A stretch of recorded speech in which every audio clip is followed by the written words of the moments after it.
Now, from the Ashley Home Store Sports Desk, News Watch 12 Sports with Madison Marie.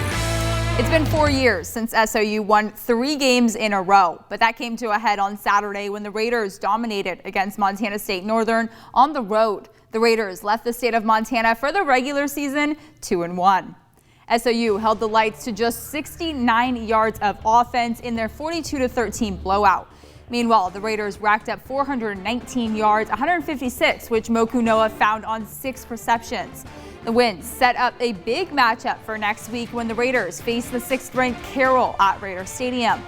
The Saints took their first loss this weekend by the College of Idaho, leaving the Frontier Conference with 3 one-loss teams in Carroll, College of Idaho, and Montana Western. SOU is now tied in 4th with Montana Tech, who fell to Rocky Mountain in shocking fashion on Saturday.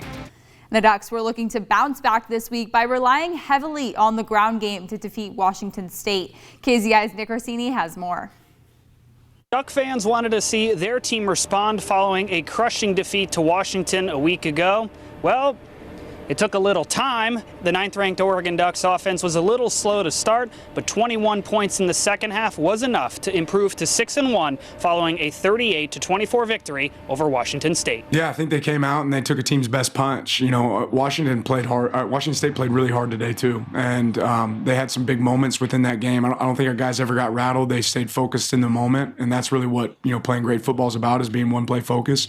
But I know there's a lot of things that we want to get right, and I think we can do better. I know the quality of players we have in that room. We have to go execute at a higher level moving forward. 541 yards of total offense for Oregon, 248 on the ground, 129 and 2 touchdowns for Bucky Irving, 103 for Jordan James. I think we do a good job of it. We're well balanced as a team. We got so many weapons at receiver, but we also have Bucky as a running back. No telling what he'll do with the ball. He can take from 60 to 80. You just got to block for him downfield. He's going to make a highlight. On defense, the Ducks recorded 6 sacks. Linebacker and Iowa transfer Justin Jacobs made his long-awaited Ducks debut, recording 6 tackles and 1 sack. Yeah, some good, some bad. I think he'd tell you the same thing. But the guy plays hard. He loves football. I'm glad to see him out there and healthy and competing, and he certainly makes us a better team when we can use him. I don't know that anybody wants this team to be more successful than Bucky Irving, right? He cares about his team. He cares about his teammates. He loves hard.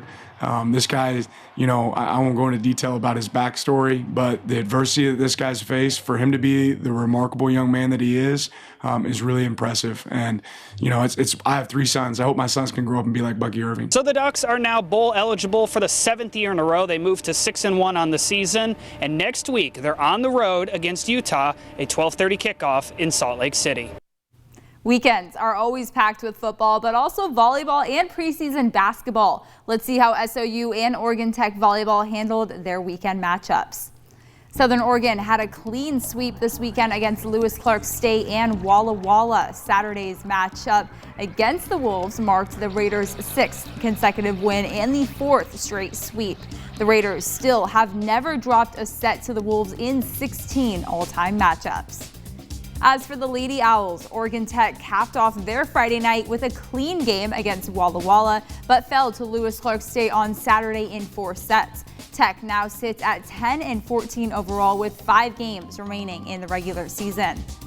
And in their first exhibition game of the season, Oregon Tech men's basketball defeated the Seattle Mountaineers 109-82. Keegan Shivers led the Owls with 23 points, 13 rebounds, and 7 assists. The Owls will hit the court again on October 29th to face Simpson before the preseason begins. That'll wrap it up for sports this Sunday morning. Have a great day.